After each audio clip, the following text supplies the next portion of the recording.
નમસ્તે મિત્રો, રોની રેસીપી બ્લોગમાં સ્વાગત છે તમારું। તો આજે આપણી રેસીપીમાં મસ્ત એવું ઉનાળાની ગરમીમાં મસ્ત પેટને ઠંડક આપે એવું મેંગો આઈસ્ક્રીમ બનાવીશું ઘરે નેચરલ રીતે, કોઈ પણ માવા કે કોઈ પણ ક્રીમ વગર બનાવીશું। તો પહેલા જે નવા હોય મારી ચેનલમાં એ ચેનલને સબસ્ક્રાઇબ કરી લેજો અને તમારા મિત્રો અને ફેમિલી સાથે શેર કરજો અને તમને મારા વિડીયો કેવા લાગે છે એ પણ કોમેન્ટમાં જરૂરથી કહેજો। તો ચલો આપણે હવે ઉનાળા સ્પેશિયલ મેંગો આઈસ્ક્રીમ સ્ટાર્ટ કરીએ। તો આપણે મેંગો આઈસ્ક્રીમ બનાવવા માટે 500 ગ્રામ જેટલું દૂધ લઈ લીધું છે। તો એ દૂધની અંદર આપણે મિલ્ક પાવડર એડ કરીશું, જેથી કરીને એકદમ ક્રીમી આપણો ટેસ્ટ આવે। તો મેં અહીંયા 2 પાઉચ આવે છે 10-10 રૂપિયાવાળા એવરીડેના, તો એ એડ કર્યા છે। તમારા ઘરમાં કોઈ બી હોય વાટકીથી સેટ કરી લેવાનું। મેં અહીંયા 100 ગ્રામ જેવી ખાંડ લીધેલી છે। 500 ગ્રામ દૂધમાં 100 ગ્રામ જેવી ખાંડ લીધેલી છે। તો ખાંડ અને મિલ્ક પાવડર અને 1 ચમચી જેટલો કોર્નફ્લોર લીધો છે। તો એને સરસ રીતે આપણે મિક્સ કરી લઈશું। એકદમ સરખું મિક્સ કરી લેવાનું છે કે જેથી કરીને એમાં એક પણ ગાંઠ ના રહી જાય અને એક પણ લમ્પ્સ ના રહે। તો એ રીતે આપણે સરખી રીતે મિક્સ કરી લઈશું। તો આ રીતે આપણે સરખું એવું મિક્સ કરી લઈશું અને થોડી આપણી ખાંડ પણ અંદર ઓગળી જાય। હવે આપણે એક વાસણ લઈ લીધું છે। તો વાસણની અંદર બધા જ દૂધને આપણે એડ કરી દઈશું અને આપણે સતત દૂધને હલાવીશું કે જેથી કરીને આપણો જે મિલ્ક પાવડર અને કોર્નફ્લોર છે એ તળિયે ચોંટી ના જાય।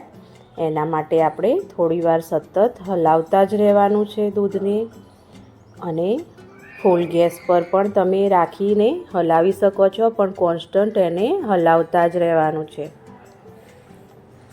તો આ પ્રોસેસને કરતાં 5 થી 7 મિનિટ જેટલો ટાઈમ લાગે છે।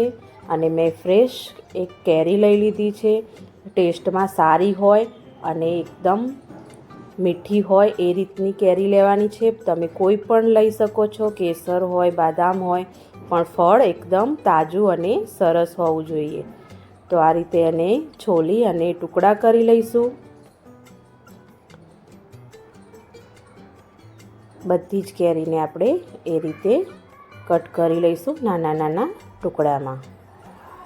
એકદમ સરસ એવો નેચરલ મેંગો આઈસ્ક્રીમ ઘરે બને છે મિત્રો, તો તમે પણ ટ્રાય કરજો એકવાર।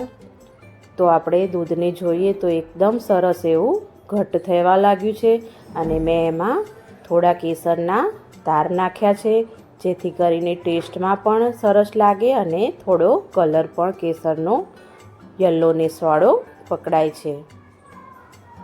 તો આ રીતે આપણે સાઈડની કિનારીઓમાં જે દૂધ ચોંટી જાય છે એને પણ જોડે જોડે અંદર એડ કરતા જઈશું। જુઓ, એકદમ મસ્ત એવો કેસરનો પણ કલર આવ્યો છે। અને આપણે ફૂલ ગેસે થોડીવાર પાછા ફરીથી હલાવીશું। વચ્ચે થોડી વારે આપણે એને અંદર તળિયે ચોંટી ના જાય એ રીતે જોઈશું। તો અહીંયા આપણે જોઈએ તો આપણું દૂધ મસ્ત એવું જે 500 ગ્રામ હતું એનું 200 ગ્રામ જેવું દૂધને બળી ગયું છે અને મસ્ત જાડું એકદમ થઈ ગયું છે, ક્રીમી આવે ક્રીમ હોય એ રીતનું ટેક્સચર થઈ ગયું છે।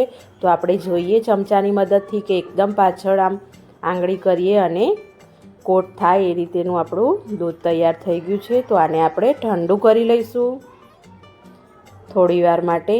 ઠંડુ થઈ ગયા પછી આપણે મિક્સર જારમાં એડ કરીશું કેરીને, જે કાપીને આપણે સાઈડમાં કરી હતી એને। અને જે આપણું દૂધ પણ ઠંડુ થઈ ગયું છે એને પણ આપણે અંદર એડ કરી દઈશું અને સરસ એવું મસ્ત એવું ગ્રાઇન્ડ કરી લઈશું, એકદમ બધું જ મિક્સ થઈ જાય એ રીતે। તો આ રીતે આપણો આઈસ્ક્રીમ આપણે તૈયાર કરીશું।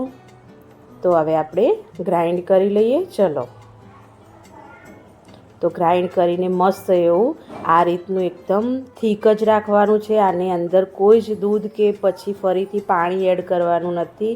તમારી જોડે કોઈ બી પ્લાસ્ટિકનું કન્ટેનર હોય આ રીતે ડબ્બો, તો એમાં તમે સેટ કરીને ફ્રીજમાં મૂકી શકો છો.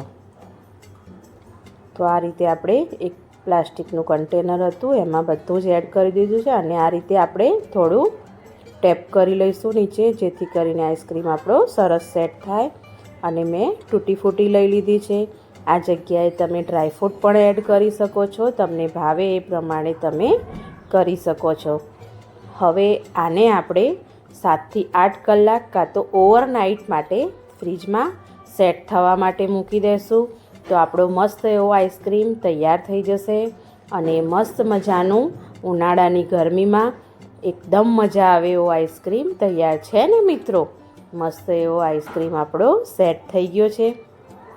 તો તમે પણ તમારા ઘરે જરૂરથી ટ્રાય કરજો.